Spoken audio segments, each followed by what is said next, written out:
இந்த தீபாவளி திருநாளை ஆரடி ஸ்வீட்ஸுடன் கொண்டாடுங்கள். சென்னை முழுவதும் 63க்கும் மேற்பட்ட கிளைகளுடன். MCR Pure Cotton Club, formals and casual shirts. பாரம்பரியமான சுவையான புது அறிமுகம் KTV True Value Bronatile. விஷயங்கள் எதுவும் இல்லாமல் இந்த எலெக்ஷன் கேம்பெயின் நடத்தக்கூடாதுன்னு சொல்லிட்டு ஒரு இன்ட்ரீம் இன்ஜெக்ஷன் கேட்குறாரு. அந்த இன்ட்ரீம் இன்ஜெக்ஷனுக்கு சென்னை உயர்நீதிமன்ற மதுரை கிளை வந்து ஆர்டர் கொடுத்துறாங்க. என்ன ஆர்டர் கொடுக்குறாங்கன்னா, இந்த அரசியல் சம்பந்தமாக எந்த ஒரு நிகழ்ச்சிகளோ ஏற்பாடுகளோ அரேஞ்ச்மெண்ட்ஸ் எதுவுமே இல்லாமல் நடத்தக்கூடாது அப்படின்னு இன்ட்ரீம் இன்ஜெக்ஷன் கொடுத்துட்றாங்க மதுரை கோர்ட். இடத்துல இவ்வளோ பேர் தான் கூட முடியும் அப்படின்னு சொல்லி ஒரு ரிப்போர்ட் இருந்துச்சுன்னா அதற்கு மேற்பட்ட நபர்களை வந்து அந்த இடத்துல வந்து அனுமதிக்க முடியாது. இது வந்து இயற்கையாக நடந்த விஷயம் கிடையாது. 41 பேருடைய மரணம். கரூரில் ஏற்பட்ட அந்த அசம்பாவிதங்களுக்கும் சம்பந்தம் கிடையாது. நாங்கள் கட்சியோட பொதுச் செயலாளர் மட்டும்தான், நான் வந்து கொள்கை பொறுப்பு செயலாளர் மட்டும்தான், எனக்கு அந்த விஷயத்துக்கு சம்பந்தம் கிடையாது. அது வந்து மாவட்ட செயலரோட ஏற்பாடு. நாங்கள் இந்த நிகழ்ச்சிக்கு வந்துட்டு போகணும், அதனால வந்து எங்களை வந்து இதில் குற்றவாளிகள் எங்களுக்கு வந்து பிணை தரணும் அப்படின்னு சொல்லி அன்டிசைட் பெயில் தரணும்னு சொல்லிட்டு அவங்களுடைய வாதம். அதுக்கு நீதிமன்றம் கேட்குறாங்கன்னா, இந்த 2 நபரும் கட்சியை சாராதவர்களா? நீங்கள் இந்த கட்சியை சாரல, இந்த கட்சிக்கு உங்களுக்கும் சம்பந்தமே இல்லைன்னா நீங்கள் சொல்ற விஷயம் ஏற்றுக்க முடியும். நீங்கள் இங்கே சொல்ற ஸ்டேட்மெண்ட்டே ரொம்ப தப்பா இருக்கு. எங்க மேலேயே வந்து இந்த கைது நடவடிக்கை ஏற்பட்டுச்சு அப்படின்னா மீதி எங்களுடைய தொண்டர்கள் அருமை வந்து இந்த கட்சியின் மேல ஒரு அவப்பெயர் ஏற்படும். அது நம்ம எங்களுக்கு மக்களுக்கு தொண்டு செய்ய முடியாது அப்படின்ற ஒரு விஷயத்தை சொல்றதை விட்டுட்டு இவங்க கொடுத்த ஸ்டேட்மெண்ட்டும் இந்த ஆர்குமெண்ட்டே டோட்டலாக முதல்ல தப்பானதான் நீதிமன்றம் அவங்களோட ஒரு காட்டமே ஏற்படும். 2 பேர் மட்டும் தான் அரெஸ்ட் பண்ணிருக்கீங்க, மீதி 2 என்னாச்சு? சரி, அந்த வாகனம் அவர் வந்து பிரச்சார வாகனத்தை சீஸ் பண்ணீங்களா அப்படின்னு கேட்கிறாரு. இவங்களுக்கு புதிதாக தொடங்கப்பட்ட கட்சினால அந்த கட்சியில வந்து எவ்வளவு பேர் வருவாங்க என்ன ஏதுன்னு ஒரு ஸ்டாட்டிஸ்டிக்ஸ் கூட அவங்கள போட தெரியாத நிலைமை இருக்கும் பொழுது அவங்களுக்கு எதுக்கு நீங்க வந்து அந்த கேம்பெயின் கொடுக்கறதுக்கு அலோவ் பண்ணீங்க? இந்த லத்தம் வந்து நீதிபதி கேட்டு நீங்க ஒருத்தரோ இதுல இருந்து தப்பிச்சு கொள்ளணும்னு நினைக்கிறீங்களே தவிர்த்து பாதிக்கப்பட்ட மக்களுக்காகவோ இந்த நடந்த அசம்பாவிதத்துக்கும் எங்களுக்கும் சம்பந்தமே கிடையாது. இது முழுக்க அரசாங்கத்துடைய சதி திட்டம், காவல்துறையோட சதி திட்டம் அப்படின்னு சொல்லி சொல்றாங்க. என்னதான் அரசாங்கத்தோட சதி திட்டமா இருந்தாலும் காவல்துறை சதி திட்டமா இருந்தாலும் நம்மளுக்கு ஒரு யோசனையோ இல்லை முன்னெச்சரிக்கையோ வேண்டாமா? ஒரு பெரிய ஒரு கட்சி அளவு காட்டு ஒரு பிரம்மாண்டமான மக்கள் தொகையை வந்து கூப்பி காட்டும் பொழுது அவங்க முன்னெச்சரிக்கையா இருக்க மாட்டாமா? நீதிமன்றம் எதிர்பார்க்கறது அதுதான். பதட்டம் ஆயிட்டேன், நான் பயந்துட்டேன், கூட இருக்கவங்களா சொன்னால நான் போயிட்டேன் அப்படின்னு சொல்றது ஓரளவு ஏத்துக்கலாம். எவ்வளவு நாள் தான் ஒரு மனிதர் வந்து கட்டுப்படுத்த முடியும்? அவ்வளவு பெரிய பிரச்சனை நடந்து முடியுது. ஆயுத பூஜைக்கு ஒரு பூஜை போடுறாங்க, அது ஒரு பேசும் பொருள் ஆகுது. அந்த வாகனத்துக்கு எதுக்கு பூஜை போடணும், அந்த போட்டோ எதுக்கு எடுத்து வெளியே அனுப்பணும்? இல்ல பார்க்கும்போது நீதிபதி நினைக்கிறாங்க 1 வார காலகட்டம் கூட ஆகல, அதுக்குள்ள இவ்வளவு விஷயங்கள் நடக்கும் பொழுது கண்டிப்பாக நீதிமன்றம் காட்டமா இருக்குமா? கலாட்டா நேயர்களுக்கு வணக்கம். நான் சரவண ராம்குமார். இன்று நம்மோடு வழக்கறிஞர் பிரம்ம பாலசுப்ரமணியம் அவர்கள் இணைஞ்சிருக்காரு. அவர்கிட்ட தான் பேசுறதா இருக்கும். பேசுவோம். சார் வணக்கம். வணக்கம். தமிழக வெற்றி கழகம் தொடர்பான விஷயங்கள் இன்னைக்கு நீதிமன்றத்தில எல்லாம் பேசப்பட்டிருக்கு. குறிப்பா நீதிபதி காட்டமான கருத்துக்களை எல்லாம் முன் வச்சிருக்காரு அப்படின்னு பாக்குறோம். குறிப்பா நீதிமன்றங்கள் ஏன்னா 2 இடங்களையுமே நடந்திருக்கு அப்படிங்கும்போது என்னென்ன நடந்திருக்குன்றதை பத்தி ஏற்கனவே இந்த வழக்கு சம்பந்தமாக கடந்த சனிக்கிழமை தொடர்ந்து செய்திகளாக பார்த்துட்டு வரோம். இந்த 1 வார காலத்தில் நடந்த விஷயங்கள்லாம் எடுத்த உடனே முதல்ல பாஜகவை சேர்ந்த நபர் ஒருவர் வந்து கரூர் மாவட்டத்தை சார்ந்தவர் நம்ம சென்னை உயர்நீதிமன்றத்தில் ஒரு மனு ஒன்று தாக்கல் செய்கிறார். அவசர வழக்காக இந்த மனு வந்து விசாரிக்கணும் அப்படின்னு சொல்லி இன்னைக்கு நம்ம சென்னை நீதிமன்றத்தில் இந்த வழக்கை எடுத்து விசாரணை மேற்கொண்ட உயர் திரு மாண்புமிகு நீதிபதி செந்தில்குமார் அவர்களிடம் வருது. அவர் அந்த மனுவை படித்த உடனே இது வந்து பொதுநல வழக்காக தெரியுது. அது மட்டும் இல்லாமல் இது 2 நீதிபதிகளுடைய அமர்வில் விசாரிக்க வேண்டிய வழக்கானது. அதனால நான் வந்து சிங்கிள் ஜட்ஜாக இருக்கேன், விசாரிக்க முடியாது. அது இல்லாமல் இந்த ஜூரிஸ்டிக்ஷன் என்றது நீங்கள் மதுரை கிளை இருக்கணும், அதெல்லாம் ஒரு அமர்வு தான் விசாரிக்கணும்னு சொல்லிட்டு அந்த பெட்டிஷனை ஃபார்வர்ட் பண்ணிடுறாரு. மேற்கொண்டு மதுரை நீதிமன்றம், அதாவது சென்னை உயர்நீதிமன்ற கிளை மதுரையிலையும் வந்து ஒரு மனு தாக்கல் பொதுநல வழக்கம் தாக்கல் செய்கிறாங்க.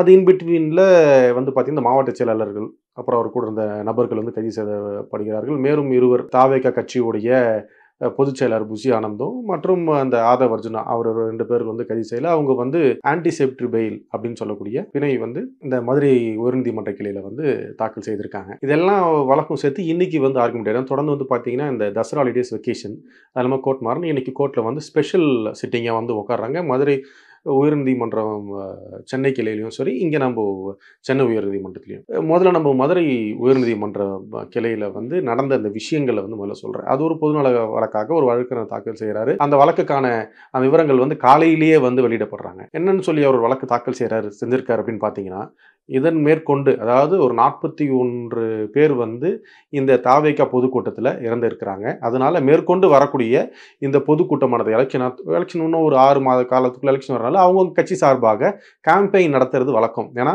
பொதுமக்களுக்கிடையே ஆளுகின்ற அரசோ இல்லை இதுக்கப்புறமா திருப்பி நாங்கள் வந்த மக்களுக்கு என்ன நல்லது செய்வோம், ஏற்கனவே அந்த ஆளுகின்ற அரசு வந்து ஏதாவது தவறுகள் செய்தால் தவறுகள் வந்து சுட்டி காட்டுறதுக்காகவும் இவர்கள் வந்து வெற்றி பெறுவதற்காக மக்கள் கிட்ட சென்று பேசுறது ஒரு வழக்கம் தான்.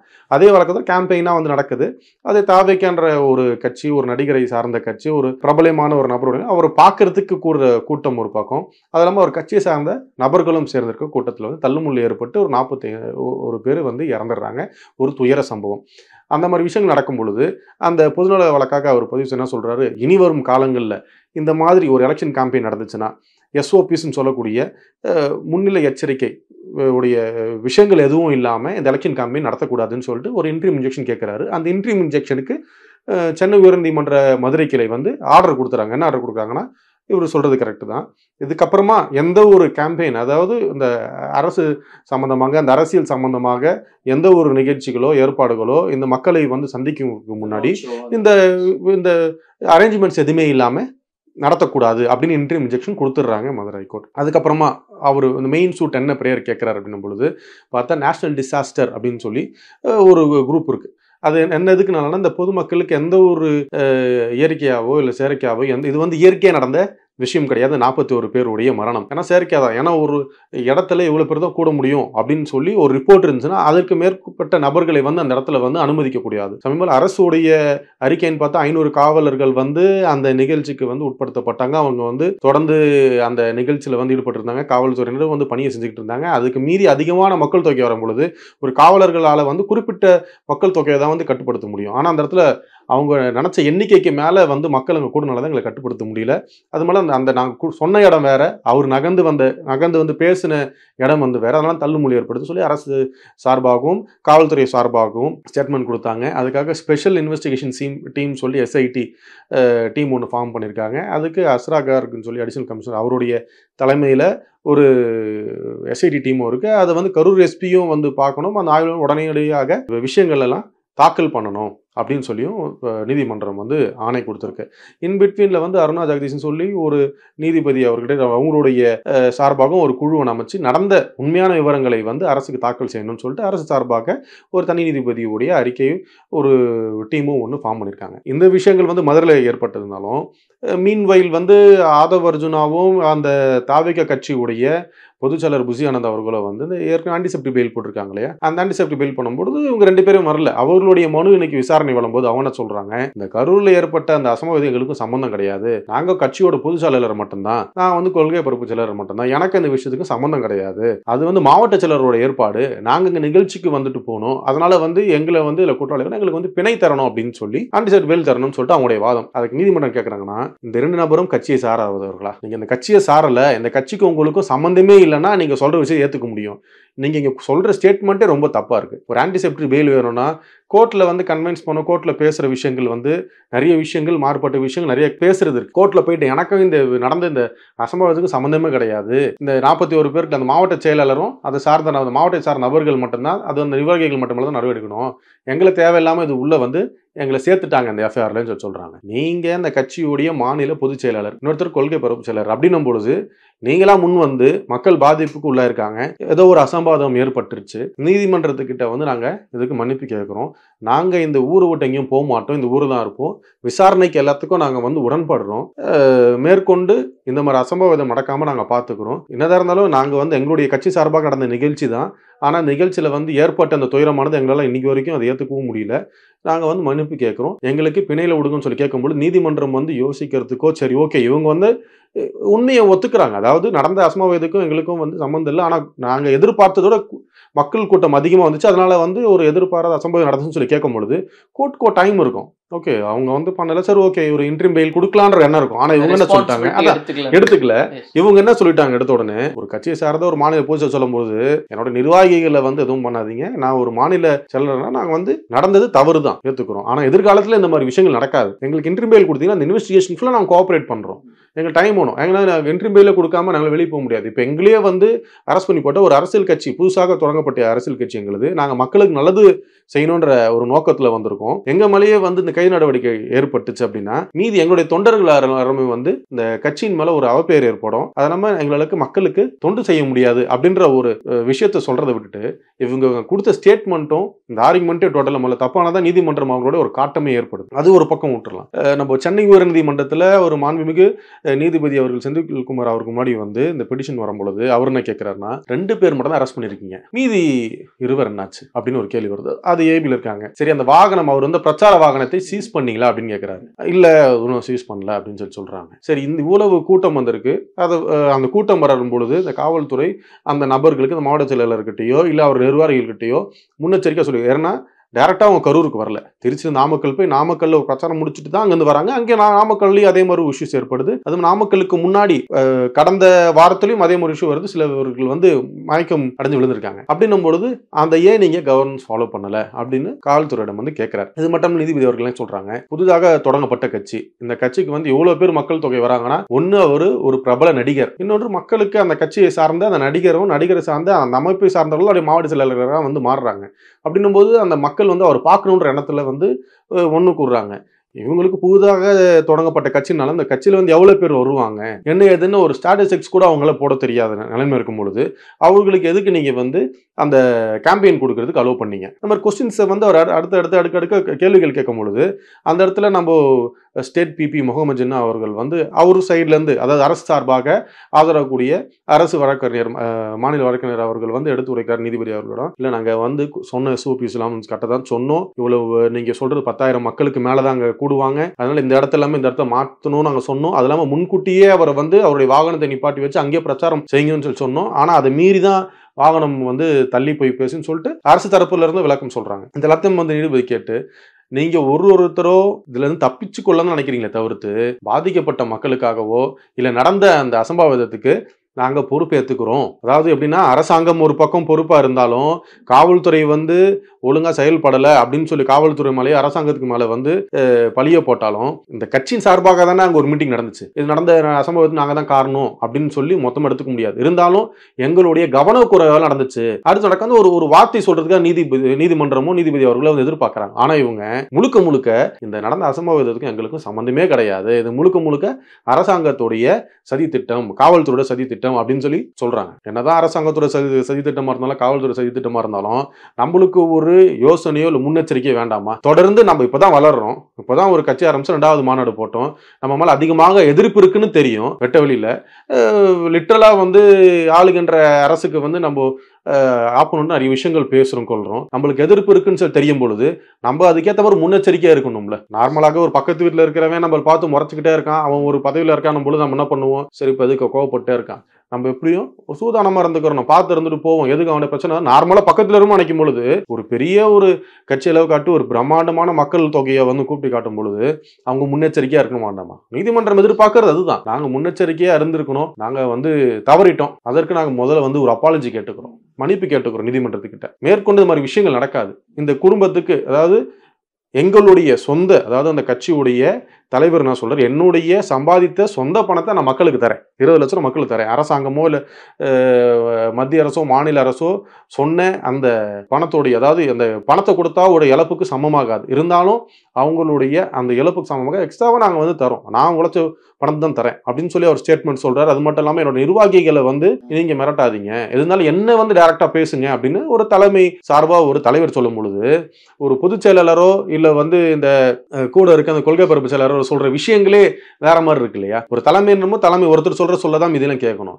நீங்க தலைமை சொல்ற சொல்லே வந்து கேட்க மாட்டாங்க, இவங்க இஷ்டத்துக்கு ஒரு விஷயங்கள் வந்து பண்ணும் பொழுது அவ்வளவு பெரிய பிரச்சனை நடந்து முடியுது. ஆயுத பூஜைக்கு ஒரு பூஜை போடுறாங்க, அது ஒரு பேசும் பொருள் ஆகுது. அந்த வாகனத்துக்கு எதுக்கு பூஜை போடணும், அந்த போட்டோ எதுக்கு எடுத்து வெளியே அனுப்பணும், இல்ல பார்க்கும்போது நீதிபதி நினைக்கிறாங்க ஒரு வார காலகட்டம் கூட ஆகல, அதுக்குள்ள இவ்வளவு விஷயங்கள் நடக்கும் பொழுது கண்டிப்பாக நீதிமன்றம் காட்டமா இருக்குமா இருக்காங்க. அதுல குறிப்பா வந்து அந்த கட்சியை சேர்ந்தவங்களோ தலைவர் உட்பட எல்லாருமே மாயமாயிட்டாங்க, அந்த இடத்துல இருந்து மறந்துட்டாங்க, அந்த இடத்துக்கு போயிருக்கணும் அப்படின்றது. குறிப்பா ஆதவ் அர்ஜுன் அவர்களுடைய அந்த பதிவு குறித்து பேசப்பட்டுச்சு. அதுல ஏன் நீங்க வந்து சேர்க்கல, நீதிமன்றம் உத்தரவு தர வரைக்கும் காத்துருக்கணும், அப்படியான கருத்துக்களை இதெல்லாம் நீங்க இல்ல. இதுல வந்து தலைவர் அவர்கள், அதாவது இந்த தாவேகா கட்சியோட தலைவர் விஜய் அவர் சொல்றது என்ன பாத்தீங்கன்னா, அந்த இடத்துல இருந்து, அதாவது நான் அரசியலுக்கு புதுசு, இந்த மாதிரி அசம்பவம் நான் வந்து இதுக்கு முன்னாடி பார்த்தது கிடையாது. என் வாழ்நாளில் முதல்ல பார்க்குறேன். எனக்கு ஒரு பயம் ஏற்பட்டுருச்சு. என்னன்னே எனக்கு புரியல. இவ்வளோ பேர் இறந்துட்டாங்க, இதுவரை சொல்ல எனக்கு ஒன்றும் புரியல, வாங்க இங்கேருந்து போயிடணும் பொழுது எனக்கு என்ன சொல்றேன்னு தெரியல. அந்த மனநிலேருந்து இன்னும் நான் வெளியே கூட வரல. அதுக்குள்ள அடுத்து ஒருத்தராக வந்து குற்றம் எங்கள் மேலே சாட்டிகிட்டே இருக்கும் பொழுது மேற்கொண்டு நம்ம அமைதி காக்கக்கூடாதுக்காக நான் பேசுகிறேன். அது முழுக்க அரசியல் சதியாக ஏற்பட்டது. இது இல்லாமல் அந்த கூட்டம் கூட்டினவங்க வந்து என்ன நடந்துச்சு அந்த இடத்துல வந்து தெரியல, தள்ளுமுள்ளு ஏற்பட்டது. அது இல்லாமல் அவர் மேலே வந்து அவர் கட்சியை சார்ந்த நபராக இருந்தால் அவர் மேலே செருப்பு தூக்கி அடிச்சிருக்க மாட்டாங்க. அது ஒரு கவரேஜ் ஒன்று வைக்கிறாங்க. அது இல்லாமல் நம்ம அந்த ஃபுட்டேஜ் பார்க்கும்போது ரவுண்ட் ஷாட்டில் பார்க்கும்போது தெரியுது மக்கள் கூட்டம் வந்து அப்படி அலமோதி அந்த வண்டியோட வாகனத்தை வந்து மோதல் கூட எல்லாமே தெளிவாக தெரியுது. அப்படின்னும் பொழுது அங்கே கூட்டத்தை வந்து அங்கே அதிகமாகணும். ஒன்று ஒரு திரைப்பட நடிகர்னு ஒரு பக்கம் எடுத்துக்கலாம். இதே தான் வந்து டிஎம்கே 1967 நேஷனல் காங்கிரஸ் வந்து உடைச்சு டிஎம்கே ஜெயிக்கும் பொழுது இதே இதுதான் டிஎம்கே ஜெயிக்கிறதுக்கு எம்ஜிஆருடைய முகம் தேவைப்படுது. எம்ஜிஆர்னால தான் டிஎம்கே வந்து அன்னைக்கு ஆட்சி அமைச்சதா வந்து 1960 பெரும் பகுதியாக பேசப்பட்டது. அப்புறம் அவர்களுக்குள்ள நடந்த சலசலப்புல எம்ஜிஆர் அவர்களும் கட்சியை விட்டு வெளியே விழுந்து அவர் தனியாக அனைத்து இந்திய அண்ணா திராவிட முன்னேற்ற கழகம் 1972 ஆரம்பிக்கிறாரு. அதுக்கப்புறமா வந்து அவர் தனித்து நின்று போட்டுட்டு அனைத்து இந்திய அண்ணா திராவிட முன்னேற்ற 77 ஜெயிக்கிறார். எம்ஜிஆர் வந்து எம்ஜிஆர் பார்க்கறதுக்காக மக்கள் தொகை இருக்கும். அது எல்லாமே தானே ஓட்டா மாறிச்சு. இப்போ இருக்கிற அரசியல் கட்சிகள் பார்க்கும்பொழுது விஜயை சார்ந்து வர நபர்கள் அவரை பார்க்கறது அது ஓட்டா மாறிடுச்சுன்னா, ஏன்னா வருகின்ற 2026 வருடம் நடக்க போற அந்த சட்டமன்ற தேர்தல் பெரும்பான்மைன்றது இந்த கட்சி இருக்காது. ஏன்னா தொடர்ந்து வந்து ஓட்டுகள் எல்லாத்தையும் பிரிச்சுருவாங்க. பிரிச்சு நம்ம தொங்கு சட்டசபை தான் அமையும். எப்படி நம்ம அண்டை மாநிலமான இந்த ஆந்திரா, கர்நாடகா போன்ற மாநிலங்கள் நடந்த மாதிரி தான் தமிழகத்திலும் வர 2026 நடக்கும் போது அது எல்லா சட்ட வல்லுநர்களுக்கும் தெரியும், அரசியல் வல்லுநர்களுக்கும் தெரியும், அரசியல் கட்சிகளுக்கும் தெரியும், அரசியல் தலைவர்களுக்கும் தெரியும் இந்த விஷயம். ஏன்னா 2026 தொடர்ந்து நம்ம தமிழகத்தில் இது வரைக்கும் இல்லாதபடி ஒரு தொங்கு சட்டசபை தான் ஏற்பட போகுது. ஏன்னா ஓட்டுக்கெல்லாம் பிரிக்க போறாங்க அப்படின்ற ஒரு எல்லாருக்குமே தெரியும். இருந்தாலும் ஒரு புது கட்சி வர்றாங்க, அவங்களுடைய ஃபேஸ்ன்னு பார்க்கும்பொழுது இவர் ஒரு நடிகர்ன்ற வராரு. தொடர்ந்து ஒரு பொலிட்டிஷியன்ஸ் இருக்காங்க. இப்போ நம்ம ரூலிங் கவர்மெண்ட்டே எடுத்துக்கிறோமே, ஒரு மீட்டிங் நடத்துறாங்க அப்படின்னும் பொழுது ஆர்கனைஸ்டாக இருக்குது. அவங்க சொல்கிறது எங்களோட மீட்டிங் நடக்கும்போது ஆர்கனைஸ்டாக இருக்குது, எங்கள் மக்கள் தொகை எதுவுமே வரல, யாரும் அந்த அளவுக்கு எந்த ஒரு இழப்பும் ஏற்படலை, நாங்கள் பாட்டு கரெக்டாக ஒரு மீட்டிங் நடத்துகிறோம். அதே மாதிரி ஒரு விஜய் நடக்கிற மாதிரி தான் எங்களுடைய கட்சியோட தலைவர் அவர்களும் சிஎம்மும் நடந்து போகிறாரு. மக்கள் ஒன்றும் அந்த அளவு வந்து மேலே உள்ள செய்யலன்னு சொல்லி அவங்க சைட்லேருந்து ஒரு ஸ்டேட்மெண்ட் சொல்கிறாங்க. அவங்க கவர்மெண்ட் இப்போ அவங்களுக்கு இருக்க மொத்த போலீஸ் ஸ்ட்ரென்த்து அவருக்கு பாதுகாப்பாக தான் இருப்பாங்க. அது இல்லாமல் அவங்க மக்களுக்கும் தெரியும் அவர் ஒரு சிஎம், அவர்கிட்ட போய் இது முண்டி வச்சு ஊந்தனா தேவையில்லாம ஒரு எஃப்ஐஆர் வாங்கி ஜெயிலுக்கு போயிடுவோம் அவங்களுக்கு தெரியும். அதனால அது இல்லாமல் அவங்க கட்சியை சார்ந்த கரெக்டாக அந்த இருக்கு ஆர்கனைஸ் பண்ணி கரெக்டாக வச்சிருக்காங்க. இது ஒரு புது கட்சி, அதை இவரே ஒத்துக்கிறார். இந்த மாதிரி விஷயங்களை இது வரைக்கும் என்னோட வாழ்க்கையில முதல் தடவையாக நான் பார்க்குறேன். அது இல்லாமல் அரசியலுக்கு இதுதான் அவருக்கு முதல் படி இவர் விஜய் அவர்களுக்கு. அப்படின்னும் பொழுது இந்த விஷயங்கள்லாம் வரதான் செய்யும். இதெல்லாம் அடிபட்டு மிதிப்பட்டு அப்புறமா தான் அரசியல் கட்சிக்குள்ள வர முடியும், ஒரு தலைவர் ஆக முடியும். எடுத்த உடனே இந்த மாதிரி விஷயங்களோ நான் பார்க்க முடியாது, நான் நடந்த விஷயங்கள்லாம் இப்படி இருக்கு, எனக்கு நான் அதனால பதட்டம் ஆயிட்டேன், நான் பயந்துட்டேன், கூட இருக்கவங்களாம் சொன்னால நான் போயிட்டேன் அப்படின்னு சொல்றது ஓரளவு ஏத்துக்கலாம். எவ்வளவு நாள் தான் ஒரு மனிதர் வந்து கட்டுப்படுத்த முடியும்? நான் அரசியலுக்குள்ள வரணும் முடிவு பண்ணிட்டேன், அரசியலுக்கு வந்துட்டேன் அப்படின்னும் போது மக்களுக்கு சார்பாக தான் நிற்கிறோம். ஸோ மக்கள் வந்து கோவப்பட்டு என்ன பண்ண ரெடி இருப்பாங்களா, மிதிப்பாங்களா? அவருக்கு வைப்புறவு பாதுகாப்பு இருக்கு, அதுக்கு மேல என்ன பண்ண போறாங்க மக்கள்? அவர் ஏற்றனாலதான் அவ்வளவு பேர் வந்து நின்றாங்க. மக்கள் கேட்கறது ஒரே விஷயம், நீதிமன்றத்தில் பார்க்குற ஒரே விஷயம். உங்களுடைய கூட்டத்துக்கு வந்த மக்களும் உங்களை பார்க்கக்கூடிய ஒரு வந்து உங்க கட்சிக்காரங்க வேண்டாம், ஒரு ரசிகர் வேண்டாம், ஜென்ரலா ஒரு பப்ளிக் வந்திருக்காங்க, ஒரு நடிகர் வந்திருக்காருப்பா, கட்சி விஷயமா ஒரு நடிகர் ஒரு வந்திருக்காரு, அவர் இப்படிதான் இருக்காரு, எப்பயுமே தொலைக்காட்சியில பார்த்தவங்க நேரில் பார்த்து எப்படி இருக்காருன்னு ஒரு பார்க்கறதுக்கு ஒரு எண்ணம் தோணும். சாதாரண ஒரு லேமனுக்கு, ஒரு பாமர மக்களுக்கு தொலைக்காட்சியிலையும் சினிமாலையும் பார்த்த ஒரு நபரை நேரில் பார்க்கும்போது அவர் நேரில் பார்க்க எப்படி இருக்காரு அப்படின்னு பார்க்கறதுக்காக அந்த கூட்டம் கூட வச்சுக்கலாமே, அரசியல் இதே விட்டுரு வேண்டாம். அப்படின்னும் பொழுது அந்த இடத்துல பார்க்கும் பொழுது அப்போ அந்த மக்கள் வந்து பாதிப்புக்கு உள்ளாயிருக்காங்க.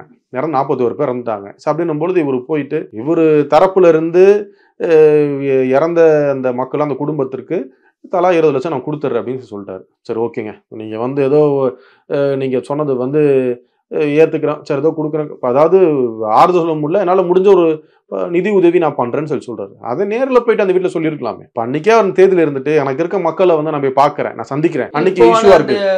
விஜய் அவர்கள் வெளியிட்ட வீடியோலயும் அதை பதிவு செய்யறாரு இல்லையா, நான் ஒத்துக்கிறாரு அவர் தான், நான் பாக்குறேன் நான் செய்யறேன், அந்த சமயத்துல எனக்கு என்ன பண்றேன்னு தெரியல, எனக்கு நான் பதட்டம் ஆயிட்டேன், இவன் அதுக்கு கேட்டாங்க இல்லையா, அவர் பதட்டம் ஆயிட்டேன்னு சொல்றாரு. அவர் வந்து இல்ல இது வந்து நான் ஒத்துக்க மாட்டேன், எனக்கு சம்பந்தம் கிடையாது, இந்த அரசியல் அவருதான் அரசியல் சூழ்ச்சிகள் இருக்கு, நான் இப்பதான் அவர் ஒத்துக்கிறாரு. ஆமாங்க, நான் வந்து கிண்டர் கார்டன் ஸ்டூடெண்ட் தாங்க அரசியலுக்கு, இருக்கு. ஆனா இந்த அளவுக்கு அரசியல் மோசமா இருக்குன்னு எதிர்பார்க்கல அப்படின்னு அவர் வந்து ஸ்டேட்மெண்ட் சொல்றாரு. ஆனா அந்த விஷயங்களை அவருடைய கட்சி நபர்கள், அதாவது பொதுச் செயலாளரோ கொள்கை பரப்பு செயலாளரோ இல்ல மற்ற நிர்வாகிகளோ அதை ஏத்துக்கிட்டு ஆமா தவறு நடந்துச்சு, எங்க சைடு தவறோ இல்ல அரசாங்க சைடு தவறோ இல்ல காவல்துறை தவறு நடந்துச்சு, மேற்கொண்டு இந்த தவறு நடக்காம நாங்க பாத்துக்கிறோம், இது நாங்க அப்பாலஜி கேட்கிறோம், நாங்க வந்து எங்க மக்களை போய் சந்திக்கணும், அதுக்கு ஒரு வாய்ப்பு கொடுங்க.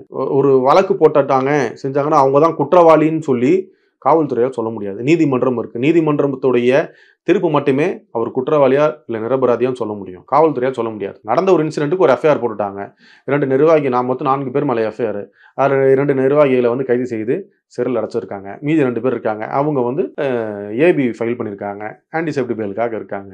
அப்படின்னும் பொழுது அவங்க எஃப்ஐஆர் போட்டு ரிமாண்ட் தான் பண்ண முடியும். அதோட போலீஸோட சாப்டர் ஓவர், அவங்க இன்வெஸ்டிகேஷன் பண்ணி சார்ஜ் ஷீட் போட்டு என்ன கொடுத்தாலும் நீதிமன்றம் இருக்கு, நீதிமன்றம் சொல்ல போது அவர் குற்றவாளியால் நிரபராதியான்னு சொல்லி எஸ்ஐடி டீம் ஃபார்ம் பண்ணியிருக்காங்க, தனி நீதிபதியோடைய அறிக்கை இருக்கு, இந்த விஷயங்கள்லாம் இருக்கு இல்லையா. எடுத்த உடனே நம்ம உடனே இவர்கள் தான் குற்றவாளி, இந்த 41 உயிர்கள் போனது காரணம் இவங்க தான் சொல்லி எடுத்த உடனே தூக்கில போட்டுற போறது கிடையாது, அவர் தலையில வந்து வெட்டி சாச்சிட போறது இன்னும் அரபு நாடு கிடையாது. அப்படின்னு பார்த்தா எவ்வளவோ குற்றங்கள் நம்ம ஊர்ல நடந்திருக்கு.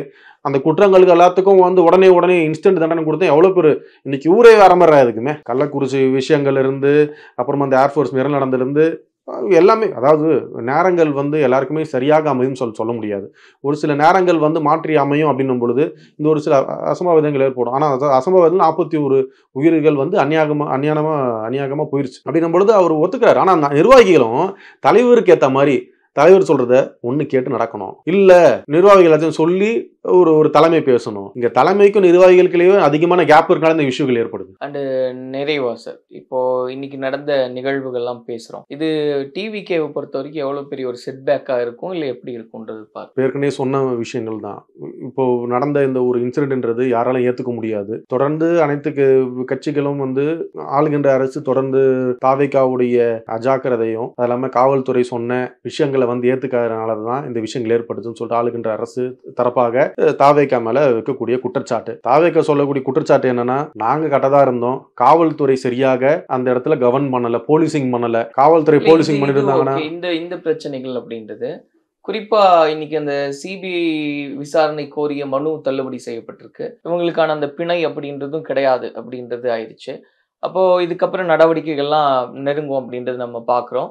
அப்ப இது என்ன 2 வாரத்துக்கு தற்காலிகமா நாங்க வந்து இந்த கூட்டத்தை எல்லாம் தள்ளி வச்சிருக்கோம்னு ஏற்கனவே ஒரு அறிவிப்பு வந்துருச்சு தாவேகாவில இருந்து. இப்ப மேற்கொண்டு இந்த நடவடிக்கைகள் வரும்போது இன்னும் அது எவ்வளவு பெரிய ஒரு அழுத்தத்தை உண்டு செய்யும், இன்னும் அந்த பிரச்சாரம் இனி இதெல்லாமே தடைப்படும் இல்லையா? இல்ல இப்ப தாவேகா மட்டும் இல்ல, சென்னை உயர்நீதிமன்ற மதுரை கிளை வந்து தெளிவாக சொல்லிட்டாங்க, எந்த ஒரு அரசியல் கட்சியும் SOPஸோ நேஷனல் டிசாஸ்டர் டீமோடைய ஒரு கைட்லைன்ஸ் இல்லாம நடத்தக்கூடாதுன்னு ஒரு இன்ட்ரீம் ஸ்டே கொடுத்துட்டாங்க. ஸோ அது எப்படி இருந்தாலும் இப்போ இன்னும் எலெக்ஷன் வந்துருச்சு, இன்னும் ஒரு 5-6 மாதங்கள் தான் இருக்கு எலெக்ஷனுக்கு. அப்படின்னும் பொழுது இவங்க SOPs உடனே எடுத்து போட்டு நீதிமன்றத்தை தாக்கல் செய்து அந்த ஸ்டே உடைக்க தான் பார்ப்பாங்க. ஒன்று வந்து SLB போயிட்டு சுப்ரீம் கோர்ட் வந்து அந்த ஸ்டே உடைச்சு, ஏன்னா கேம்பெயின் பண்ணி தான் ஆகணும். கேம்பெயின் பண்ணாமல் வந்து விட்டுட்டான் மக்கள் எப்படி ஓட்டு போடுவாங்க என்ன பண்ணுவாங்கன்னு உங்களுக்கே ஒரு சதங்க ஏற்பட்டுரும்.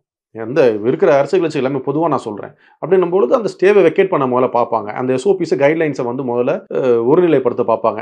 அது படுத்தி காமிச்சு நீதிமன்றத்தில் கொடுத்து நீதிமன்றம் திருப்தி ஆனதுக்கு அப்புறமா அந்த ஸ்டே வெக்கேட் பண்ணுவாங்க. அதுக்கப்புறமா கேம்பெயின்ஸ் வரும். அது வரைக்கும் வேற எந்த கேம்பெயின் நடத்தக்கூடாது. ஏற்கனவே EPS அவர்கள் கேம்பெயின்ல இருக்காரு இல்லையா, அதுவுமே இப்போ வந்து ஹோல்ட் பண்ணுவாங்க. இன்னைக்கு தானே உத்தரவு வந்திருக்கு, இதுக்கப்புறம் நடக்கூடாது, இதுக்கப்புறமா நடக்காது. அதுக்கப்புறம் நடந்தாருன்னா அது வந்து நீதிமன்ற அவமதிப்பாயிரும். ஏன்னா ஒரு நீதிமன்றம் வந்து சொல்ற ஒரு ஸ்டே கொடுத்துருக்காங்க, இன்ஜெக்ஷன் கொடுக்கும் பொழுது அதை நீதிமன்றத்தை மதிக்கும். நீதிமன்றம் மதிக்காம இருந்தால் அது அவங்க நீதிமன்ற அவமதிப்பு வழக்காக அந்த அரசியல் கட்சி தலைவர்கள் மீது ஒரு வழக்கு பதியப்படும். அதனால அது அவங்களுக்கும் தெரியும், ஒரு நீதிமன்றத்தில் உத்தரவு வந்துச்சு அது மீறி பண்ணா நம்ம மேல வந்து வழக்கு போடுவாங்கன்ட்டு அந்த தலைவர்களுக்கும் தெளிவாக தெரியும். அதனால அவங்கள வந்து நீதிமன்ற உத்தரவுக்கு மீறி செயல்பட மாட்டாங்க. ஏன்னா எல்லாருமே வந்து புதுசாக அரசியலுக்கு வரல, எல்லாருமே 70-80 காலகட்டத்தில் இருக்க அரசியல் கட்சி தலைவர்கள். அப்படின்னும் பொழுது அந்த விஷயங்கள்ல வந்து சட்ட நுணுக்கங்களையும் சட்ட வல்லுநர்களையும் கேட்டுதான் எந்த ஒரு முடிவும் நடக்கும். அந்த பிரச்சனைன்றது இப்ப எல்லா கட்சிகளுக்கும் பொதுவான. இப்ப தாவேகாவினுடைய நிர்வாகிகள் மேல வந்து இப்ப பாயக்கூடிய இந்த நடவடிக்கை அப்படின்றதெல்லாம் இல்ல விரைவுபடுத்துவாங்க அப்படின்றதெல்லாம் அந்த தனிப்பட்ட ஒரு கட்சிக்கு அப்படின்றது ஒரு செட்பேக் தான். இல்ல அந்த கட்சிக்கு ஒரு பக்கம் செட்பேக்கும் பார்க்கலாம், இன்னொரு பக்கம் இந்த கட்சியை சார்ந்த நிர்வாகிகள் நீங்க வந்து எவ்வளவு கமெண்ட்ஸ் இருக்கு. ஒரு சிலர்கள் வந்து ஆளுகின்ற அரசு சார்பாக பேசும் பொழுது அந்த கட்சியை சார்ந்த நபர்கள் தொடர்ந்து இந்த வேற நியூஸ் சேனல்களும் சரி யூடியூப் சேனல்களும் சரி தொடர்ந்து அவர்களை கமெண்டே வர மாதிரி இருக்கு. ஒரு சிலர் வந்து பொல்லிங்கே நடத்துறாங்க. என்னன்னா இந்த மாதிரி விஷயம் நடந்தனால யாரெல்லாம் வந்து ஒரு தாவேக கட்சியோட தலைவர் விஜய்க்கு ஓட்டு போடுவீங்க, யாரெல்லாம் போட மாட்டீங்க அப்படின்னு தொடர்ந்து இந்த சோசியல் மீடியால ஒரு புள்ளிங்க நடந்துட்டு வராங்க. 2 பக்கமும் நபர்கள் இருக்காங்க, பேசுறவங்க இருக்காங்க, பேசாம இருக்காங்க. ஊர் பேசுன்னு சொல்லிட்டு அவங்கள வந்து இந்த விஷயத்தினால எங்க கட்சி வந்து ஜெயிக்காம போயிடும், தோத்துருன்ற ஒரு எண்ணத்துல அவங்களும் இல்ல. இந்த மாதிரி விஷயங்கள் நடந்துச்சு, அதனால மக்கள் ஓட்டு போட மாட்டாங்க அப்படின்ட்டு கடைசி வரைக்கும் முடிவு பண்ண முடியும். மக்களுடைய எண்ணம் எப்பயுமே அப்படின்னா, இந்த கடைசி நொடி கடைசி நிமிஷம் அந்த இவிஎம் பாக்ஸ் இருக்கு பாருங்க, அந்த மிஷின்ல போய் பட்டன் அழுத்தும் போது அவன் தெரியும் எந்த கட்சியில போட்டா எந்த சிம்பிள்ல போடலாம் அப்படின்னு சொல்லிட்டு அவங்களோட எண்ணம் தான் இருக்கு. மக்களுடைய மண்டைக்குள்ள போயிட்டு மக்கள் இது நினைச்சாங்க அப்படின்ட்டு நம்ம நினைச்சோம், நம்ம தான் முட்டாள். ஸோ அது வந்து நம்ம யூகிக்க முடியாது. ஸோ பொறுத்து இருந்து பார்ப்போம் சார். ஏன்னா இன்னைக்கு நீதிமன்ற நிகழ்வு குறித்து நிறைய விஷயங்கள் சொல்லியிருக்கீங்க. நீ அடுத்தடுத்து வரக்கூடிய நாட்களின் நிகழ்வு எப்படி இருக்குன்றதை பார்த்து நம்ம பொறுத்து இருந்து பேசலாம். நன்றி. இந்த தீபாவளி திருநாளை ஆரடி ஸ்வீட்ஸுடன் கொண்டாடுங்கள். சென்னை முழுவதும் 63க்கும் மேற்பட்ட கிளைகளுடன். MCR Pure Cotton Club, formals and casual shirts. பாரம்பரியமான சுவையான புது அறிமுகம் KTV True Value Bronatile.